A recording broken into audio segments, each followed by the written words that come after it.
Gina and Maddie. Right now, let's do Gina's Country Corner.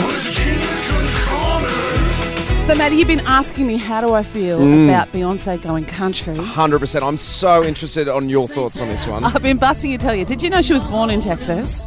And when she wore that big white cowboy hat to the Grammys, she was telling us what to come, I reckon. She sang Daddy's Lessons with the country band The Chicks at the CMA Awards in November 2016 and brilliantly merged the traditional sounds of country with some Memphis grooves and instruments. Some country fans criticised the performance. According to the New York Times, some fans thought Beyoncé wasn't country enough or criticised her liberal-leaning politics. The response to Beyoncé's new country song has sparked conversations about the history of black artists being rejected by the country industry. And it's true that traditionally there have not been a lot of black country stars in America or Australia.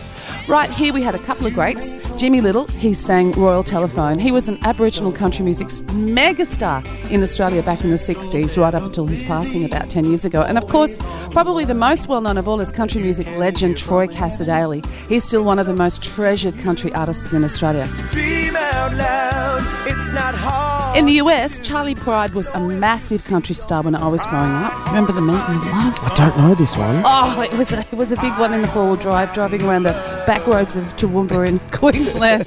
More recently, Darius Rucker has had massive success. He transitioned across from pop music. He was the lead singer of Hootie and the Blowfish. Oh, only want to be with you. Yeah, but as a country artist, he had a song called Wagon Wheel, one of his biggest hits.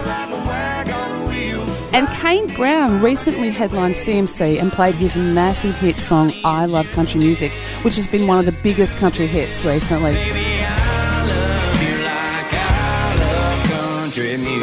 Radio host Bobby Jones over in America said on his podcast that white artists such as Kenny Rogers and Post Malone didn't receive a backlash after pivoting to country. By the way, I didn't know Kenny was pop star first, did you know? Not at all. I did not know that. Rogers came to country music late in life, and some say Kenny Rogers was the stream between the islands of pop and country when he recorded Islands in the Stream with Dolly Parton. I like what you did there. Thank you. Post Malone has been one of the biggest stars in music for more than half a decade now. He was a hip-hop star, then a pop star, and now he wants to be a country star. He's great mates with a few of the real big country stars of today.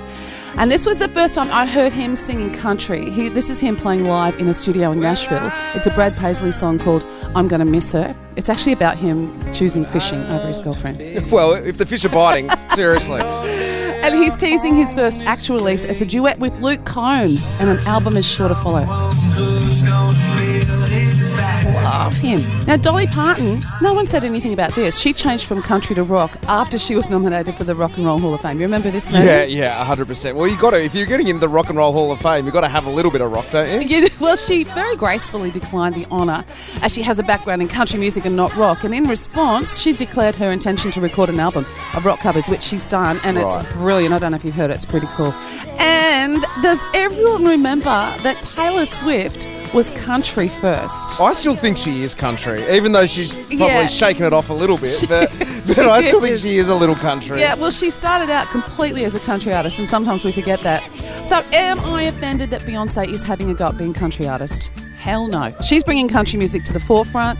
She's raising its popularity. And while I would rather if it sounded a little more traditional, and I do hope as a country music tragic myself, Maddie, that she releases a country song with a more traditional lyric that pulls on your heartstrings like country music can do, and perhaps add some more, traditional country instruments. But you have our attention, Beyoncé.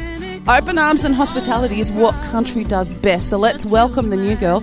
The cool kid has arrived in the playground. There it is, Gina's Country Corner. Texas Hold'em gets a tick of approval. We have only heard 2 songs off that Act 2 album, so who knows? You might get a little bit more traditional country as she releases those singles, Gina. I hope so, Beyoncé. The Gina and Maddie Podcast. For more great comedy shows like this, head to novapodcast.com.au.